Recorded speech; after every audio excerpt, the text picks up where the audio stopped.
All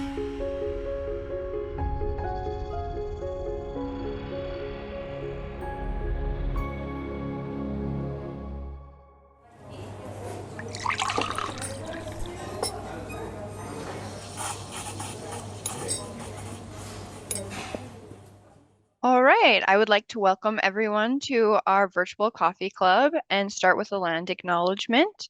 I'm a fourth generation European settler with distant Métis ancestry, and I'm humbled by the opportunity to live, work, and grow as a person on Treaty 4 territory, the homeland of the Métis. And as a programs and volunteer coordinator at the Western Development Museum, I would like to recognize the diversity of Indigenous people and continue to rebuild our relationship through reconciliation initiatives. Today we have Julie Jackson speaking about behind the scenes on our collections. She's our collections manager. So Julie Jackson has a Bachelor of Arts in History, a Master's in Museum Studies. She joined the WDM in 2009 as a museum technician at the WDM Saskatoon. She moved to the WDM corporate office in 2015, where she filled several curatorial positions until assuming the role of collections manager in 2017. Julie is now based out of the WDM Moose Jaw, a lifelong museum lover, and she has worked with museum collections in Canada and the UK. So I'd like to welcome Julie. Hi, good morning, everybody. Alexis already did my introduction here. Yeah, as she said, I'm the collections manager here at the WDM. I've been in this position for about 5 years, and before that, I worked at the WDM in various positions since 2009. I technically work for the corporate office, but my office is in WDM Moose Jaw. So to the next slide, please. In this behind the scenes coffee club, I'll talk about a few areas of the artifact collections management here at the WDM, focusing on corporate office. The three main topics I'm going to cover are acquisitions, that's how we determine what to add to the artifact collection, deaccessions, or how we determine what to remove from the artifact collection, and I'll wrap up with a quick virtual tour and lots of images of WDM corporate office. Quick overview of the structure of our curatorial department, which is based out of corporate office in Saskatoon. Although I do work at a Moose Jaw, most of the team is in the corporate office at Saskatoon. The head of the curatorial department is Dr. Elizabeth Scott, our chief curator. She's the director of collections and research. So she manages the department and is very involved in research, exhibit development, and creating our curatorial plans and priorities that we work from. On the right side, we see our content specialists. So they write articles, social media posts that you might read online about the artifacts. They develop and revise sign text that you see in the exhibits. And they also respond to inquiries about our artifact collection, both internal and external inquiries. And on the next side of the org chart, if it shows up, is my department. It's not showing up on the screen here, but that's the collections team. It would be another branch on this slide. I'm the head of the collections team. The collections manager, as the name would suggest, I manage most of the collections at the WDM. We also have a registrar who manages acquisitions, which is the artifacts that come into the museum, as well as our artifact records, a research associate who researches and catalogs new and existing artifacts and does a lot of artifact assessment, and a conservator who is responsible for the physical care of artifacts. So we have a pretty small team to manage a large collection over 5 locations. Okay, so there's the collections team on the left-hand side. Let's see if the next slide works. There we go. Okay. So it's a small team of people, and we manage the collections across these 5 locations. So the WDM has the 4 public WDMs in Moose Jaw, North Battleford, Yorkton, and Saskatoon. We also have a main office and storage facility called our corporate office at the bottom there, also in Saskatoon. It's just down the street from WDM Saskatoon. And there are artifacts at each of these locations. All of these locations, they're on exhibit, which I'm not going to talk about in this presentation, but they're also in storage at all these locations behind the scenes, which I will talk about. So the main artifact storage and work area is a corporate office down there at the bottom image. And like I said, I'll give you a quick tour of that at the end of this presentation. So something to note about our artifact collection, it belongs to the WDM as a whole. It's a central asset. So there's no North Battleford collection, or there's no Moose Jaw collection. It's all one collection, and it's managed centrally through that corporate office. We have about 75,000 artifacts in the collection located across these 5 buildings, and we've been collecting artifacts since the 1940s.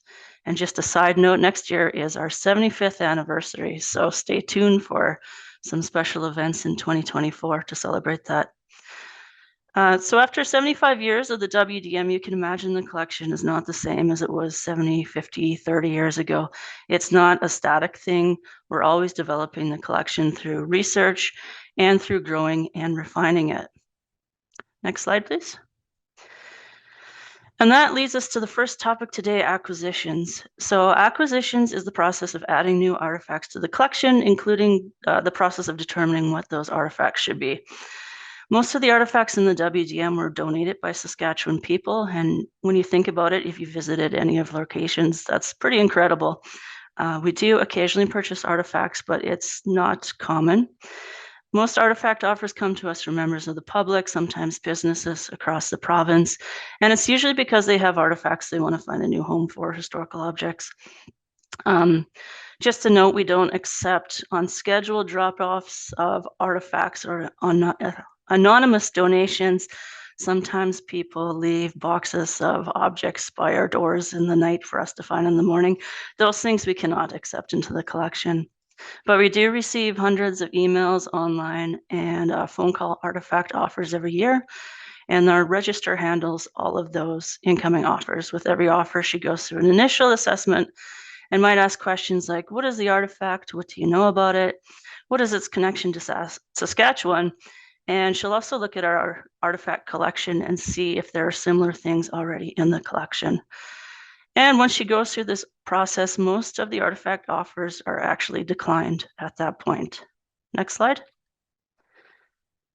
So why do we decline most of the offers that come to us? And on this slide, I have a snippet of some of the artifact offers we received last year. This isn't the full year. This is just a period of a few months. Most of these offers were declined after that initial assessment. We find that artifacts we are offered are the type of objects that people already see on exhibit at our locations, and we just can't keep taking more of them. So you'll see on this list objects like pianos, doilies, wedding dresses, and trunks appear several times, but we already have 40 pianos and organs, over 200 doilies. We have about 100 wedding dresses and 90 trunks. We only have a certain amount of storage space and exhibit space, a certain amount of time, and limited staff and resources. It would not be responsible or even possible to collect everything that we're offered. So we do say respectfully no to most offers. As much as possible, we will try to recommend other museums as an alternative. For example, there's a doctor's bag kind of lower in the first column. If we know that it was from a doctor who practiced in a smaller community in the province, we would recommend the nearest local museum instead. The Museums Association of Saskatchewan has a really helpful list of museums in Saskatchewan on their website if you're interested. And some of these artifacts that were offered are actually better suited to other collections. So, for example, there are several offers of old maps and archival documents on this list. Those are the kind of materials that would be better suited to provincial archives of Saskatchewan or local archives, and we would recommend that. Next slide.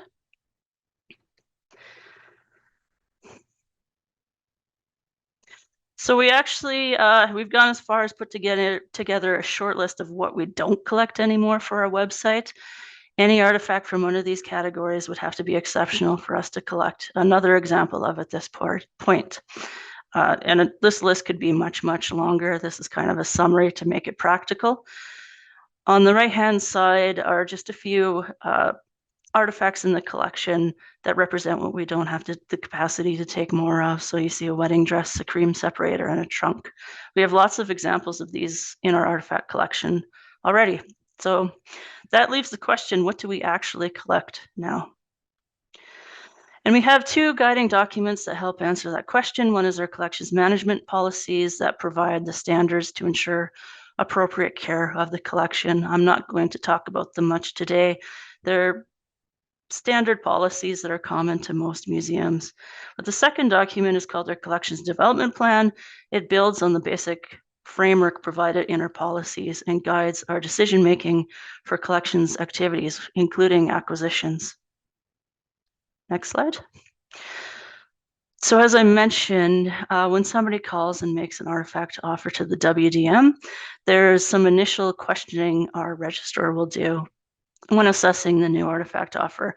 So this is based on some very simple criteria in those guiding documents that potential artifacts must meet to be considered. So the artifact would have to fulfill our vision, mission, mandate, our guiding plans and priorities. It has to tell a Saskatchewan story. We only collect Saskatchewan stories. It would have a documented history of use. It's in good condition and it's not a hazard. Think of things like mold or pesticides. The WDM has to have the resources to care for it. The donation must be unconditional. And the artifact would have to create opportunities for research, exhibition, or programming. And you might look at that list and say, just about everything you showed me on the do not collect list looks like it could fit that criteria. And you're right. So we need some additional guidance. And that's where this collections development plan comes in. This is a relatively recent document. It came out in 2020 and it's aligned to the WDM priorities. It will be reviewed every 5 years, so it stays current. And broadly, this plan gives acquisitions decision-making some more guidance by defining further criteria for accepting artifacts into the collection. It's a public document. If you'd like to read through it, it's accessible on our website. Next slide, please. So the collections development plan has grouped our collection into 4 broad themes. The first is the largest theme in the collection is what we call the legacy collection.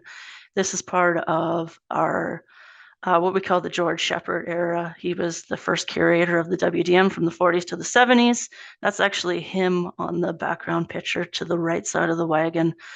And these are settler egg artifacts that many people associate with WDM.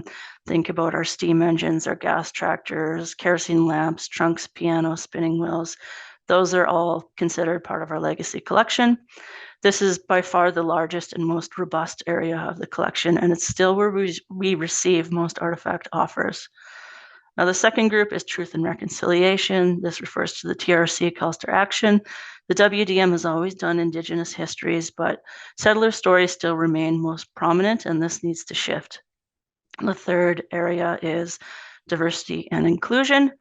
Saskatchewan's always been a diverse place, and that's generally underrepresented or unrepresented in our collection.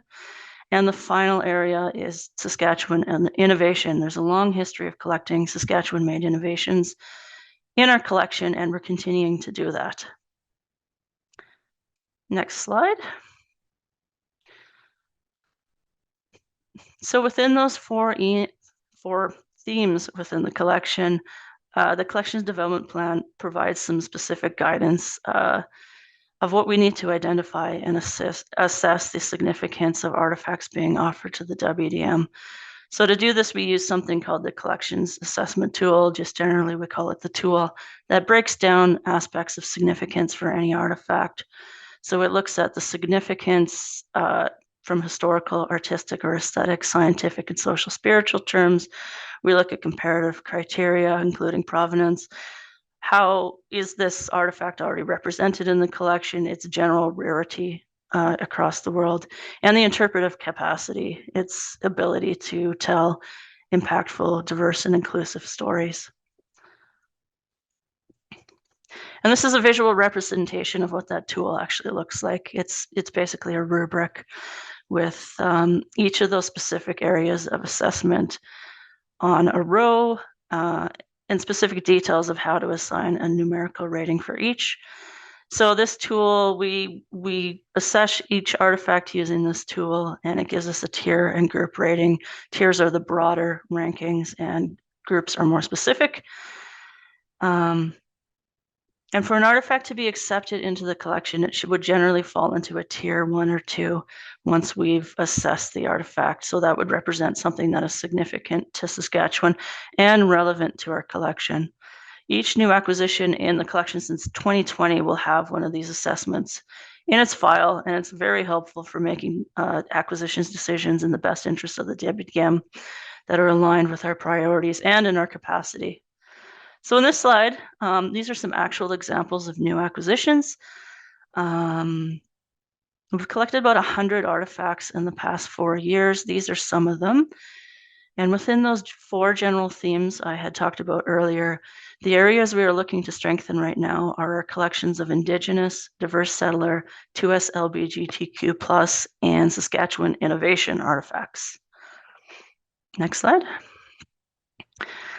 So I'm going to go into quick details about each of those areas that we're currently developing. The first is Indigenous collections. So we have about 300 artifacts in the collection already. It includes clothing, footwear, beadwork, tools, and other cultural items. These are artifacts that explore the treaty relationship and the history of colonialism.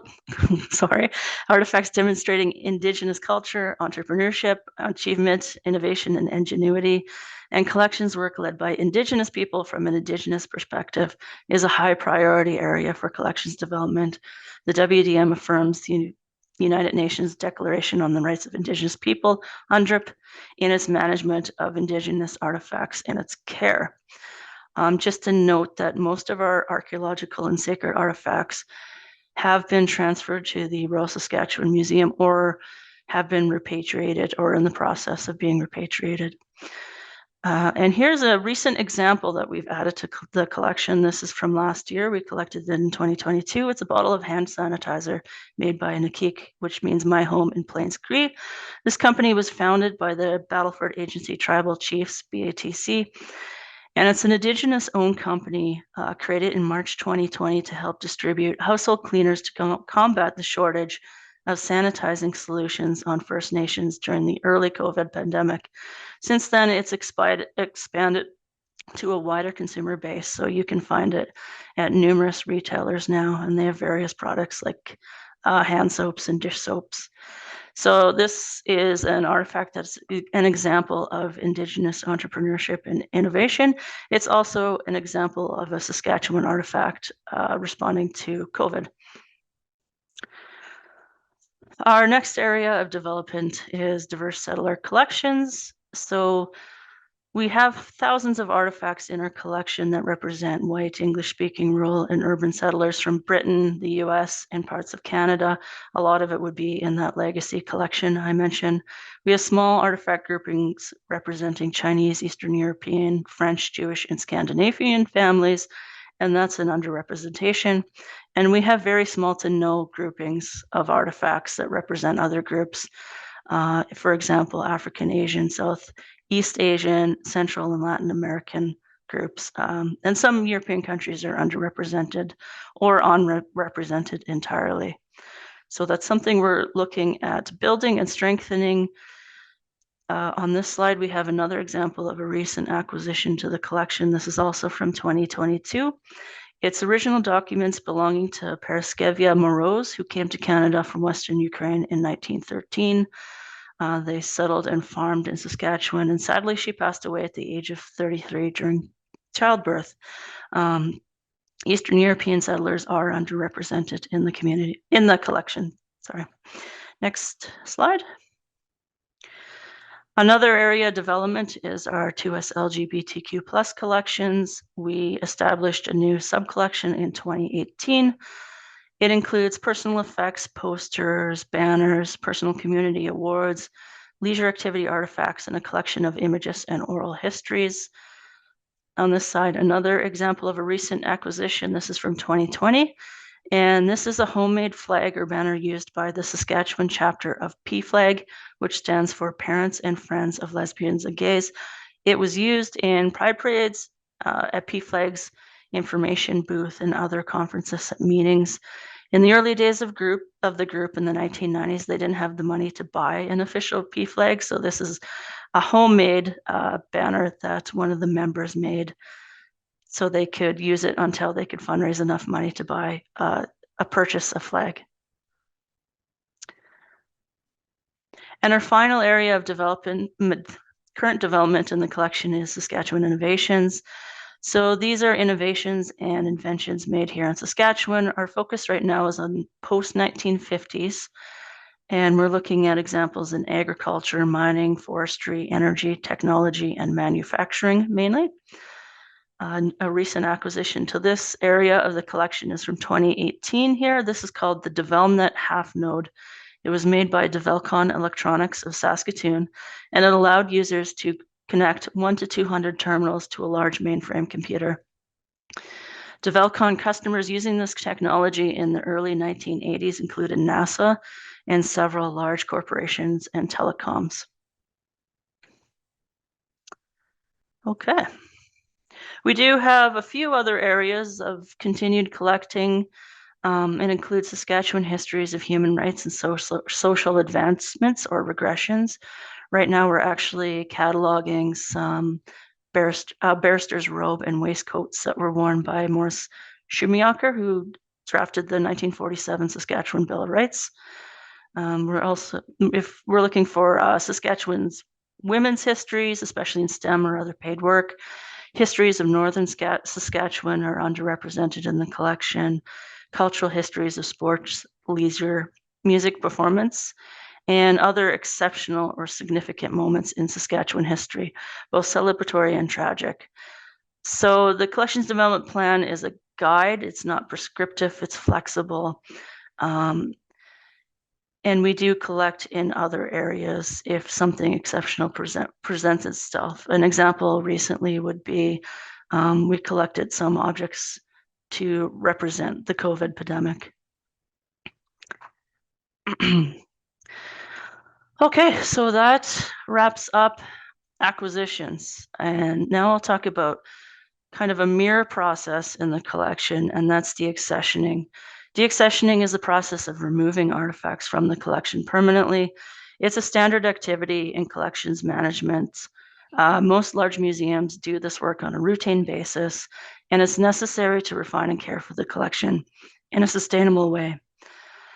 When you think about how we've been collecting since the late 1940s, it's often been to the tune of hundreds or even thousands of artifacts per year, every year, right up until the early to mid 2000s. It wasn't recently until we really slowed down our collecting. Times change, priorities change, space needs to be created for new collecting, and the collection needs to shift to stay relevant. So deaccessioning follows two streams: recommendations born from day-to-day research and contact with the collection.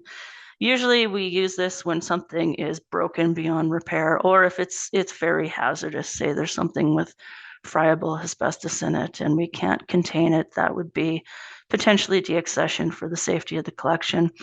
The second area is planned investigations and projects that are outlined in the collection's development plan. Next slide. So deaccessioning follows basic criteria that kind of, again, mirrors acquisitions. It's the opposite of acquisitions. So in this case, it would lack relevance to the WDM collection. The object might be in poor condition or it's hazardous. It could be a weak representation of a type that's already overrepresented. Think of the 90 trunks or the 100 wedding dresses. There might be restrictions to use that make it difficult to keep in the collection, or we might repatriate objects. And as with acquisitions, we often need more guidance beyond that basic criteria for deaccessioning, especially for the big planned deaccessioning projects. So we need to identify what artifacts are significant to the WDM collection and should be retained, and what artifacts are candidates for deaccessioning. And we use the collections development plan for that. And I'll quickly show you, we have a Stream 2 planned deaccessioning project happening right now in our collection. It's called the Room D Assessment Project because it's happening in Storage Room D of Corporate Office. You see the door to the room here. The Room D contains several thousand household and business artifacts like furniture, washing machines, kitchen appliances, pianos, TVs, radios, tools, bicycles, product packaging, and so on and so on. It's quite overcrowded with artifacts that are often overrepresented in the collection. And it's currently the Room D project to assess these artifacts is currently focused on furniture, a furniture sub-project. So this is a group of about 650 cabinets, bed frames, tables, desks, filing cabinets, dressers, similar artifacts that are in storage here in Room D. They are currently being assessed to identify the pieces that tell us a story about Saskatchewan and will continue to be cared for in the collection, and to identify pieces that don't really tell a Saskatchewan story and are candidates for deaccessioning. Next slide. And here's a few of the rows of Room D. There are 13 of these pallet rack rows in Room D. These rows show some of those 650 pieces of furniture and storage that we've been working on assessing. We've been very fortunate to have some funding from Young Canada Works to hire interns to help us with this project. And they've been looking at each individual artifact and working through that assessment tool for each artifact that I showed you earlier in the slides.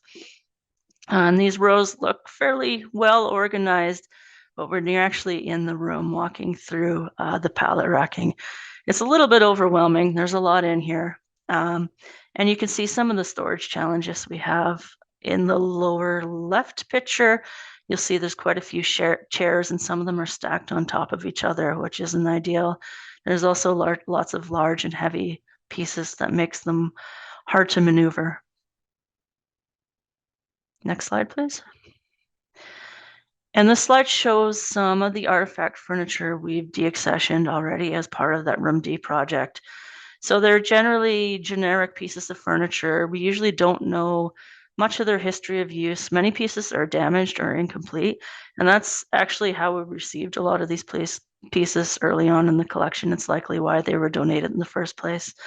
They're often mass-produced outside of Saskatchewan. Many have been in storage for decades without any exhibit use or research access, and they occupy a lot of spaces and resources to care for them. So the purpose of deaccessioning isn't to liquidate areas of the collection or clear out, whole areas of the collection. It's to research and refine parts of the collection and to identify what tells a Saskatchewan story in a compelling way. For example, rather than keep 50 mostly generic and damaged chairs in storage stacked up in piles, maybe we should only have 10 good examples with a Saskatchewan history of use or manufacture. It could be common or unique. And then the spaces and resources freed up by deaccessioning the other chairs allows us to better care for those 10 chairs. And it also creates space to care for new acquisitions to the collection. I just wanted to note too that this Room D deaccessioning project is only looking at furniture in storage at corporate office. We aren't looking at or assessing furniture we have on exhibit. Those pieces aren't slated for assessment, and they'll remain on exhibit. Next slide. Just a very quick example of a specific artifact we've deaccessioned. This is a giant filing cabinet. It's actually two pieces that stack on top of each other to make a cabinet. I think it's about 9 feet wide and 7 feet tall. We don't have any information on where or how it was used or even how it came to the collection. It wasn't made in Saskatchewan. It is damaged, and it's unlikely it will ever be used in an exhibit. So on the right hand, you see, again, we went through our assessment tool, assessed it, and it rated low in our tier and group rating. So we deaccessioned it. And these deaccession recommendations are reviewed both by the curator and myself, and then we send them to the CEO for our board of directors to review. It's actually only the board of directors of the WDM who can or have the authority to approve any deaccession from the collection. Next slide. And what happens once something is deaccessioned from the collection, it goes through a process called disposal. So generally how we do that is by posting the list of the artifacts to other Saskatchewan museums, and from there they can request objects if they're interested. The only thing we ask is that they arrange for the transportation to their museum. And occasionally we also transfer some things internally to our own educational collection, which is objects that can be handled and used for programming. If nobody is interested in artifacts, deaccession artifacts for a transfer, then we move forward with disposal through a publicly advertised auction carried out by a third-party auctioneer. And any funds generated by the disposal of a deaccession artifact is placed in something specific called the artifact fund, which can only be used for approved projects and supplies that are used in the care of the WDM collection.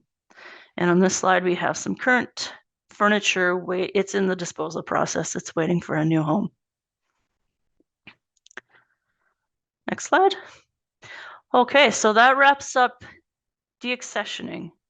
And now I'm going to do a quick tour of some of the collections and work storage spaces at corporate office. So as I mentioned, WDM Corpus office is in Saskatoon. It's pretty close to the WDM Saskatoon. And this building actually started its life as a grocery warehouse. It was converted into the WDM corporate office in the mid-1980s. The corporate office coordinates exhibits and programs at the 4 WDMs. It also provides administrative, membership, centralized curatorial services, including education, collections, conservation, and exhibits, as well as WDM development and fundraising, marketing, and technical service activities. Corporate office is where we receive new acquisitions to the collection, and it's where a lot of our collections storage is. There are 49,000 artifacts in this building. So here's a workspace I'll show you first. This is called our photography room. On the top right is some of the equipment we use to photograph artifacts. All new acquisitions are photographed, but we're also working with a collection that has existed for decades before there was digital photography. So when we get a chance, we also take pictures of existing artifacts in the collections. To the bottom right is a copy stand. There's a camera mounted to the silver bar in the back of the copy stand, and that's how we take pictures of flat artifacts like documents. And the other two pictures show light tents. They diffuse the light, and we put the artifacts right inside the tent to take pictures of them. The goal is to take a clear and well-lit image of the artifact on a neutral background. But of course, not all artifacts are portable. If you think about our steam engines or our trucks and cars, they can be quite challenging to photograph because we have to take the pictures where they're parked, and lighting can be poor in storage spaces. And here's an example of that. Next slide. Oh, yeah. So here's an everyday challenge that we sometimes have photographing the collection. This is a J. Fleury walking plow that was made in Ontario. It's stored in a mezzanine with many other implements that can't be moved. So it's really hard to photograph. You can't even really tell what you're looking at without knowing that you're looking at a plow. So in this case, the image was edited to show the plow, to make it legible. Next slide. So once artifacts are photographed, they're then cataloged with descriptive information about their history of use, significance to Saskatchewan, the donor source information, condition conservation information, and other data. Here we see a snippet from our collections management database where we track all that information about every artifact in the collection. We also keep a permanent paper file for each artifact, and it's placed in what we call our records vault at corporate office. We were fortunate to get an upgrade to our vaults about 5 years ago, so we have these nice shelves. There are over 75,000 records, paper records in that vault dating back to before the 40s, the 1940s. Even if an artifact is deaccessioned, we keep the paper file forever. All records are kept. And there's a final image here that shows our cataloging room, which is where cataloging is carried out. I mentioned the barrister's robes from Morris Schumacher. That's them laying on the table there, those black textiles. Next slide. More behind the scenes. So this is some of the artifact storage at corporate office. The pictures don't really do it justice. The WDM's role is not only to exhibit our artifacts, we preserve them as well. So we do have a lot of artifacts in storage. These are called rooms A and B. It's actually one big room at corporate office. I'm not sure why it's called A and B. And it's where we store a lot of our trucks, our automobiles. You see some threshing machines there. There's plows and other implements up on the mezzanine. So there are over 90 automobiles and trucks in this room, 40 wagons, 3 hearses. It has floor, pallet, and mezzanine storage areas. You'll see in the bottom right image there's a motorhome just in the aisle. That gives you a sense of how big the space is. That's a 1974 executive motorhome. The white car on the left side is a 1980s Thunderbird. And in the racks, you'll see on the right-hand side some 1910s cars, on the other side, 1920s cars. Some of these have been in exhibit. It's challenging to move them in and out of storage. They need a forklift, and as you can see, lots of preparation to move things out of the aisles because the aisles are so full of artifacts. Next slide.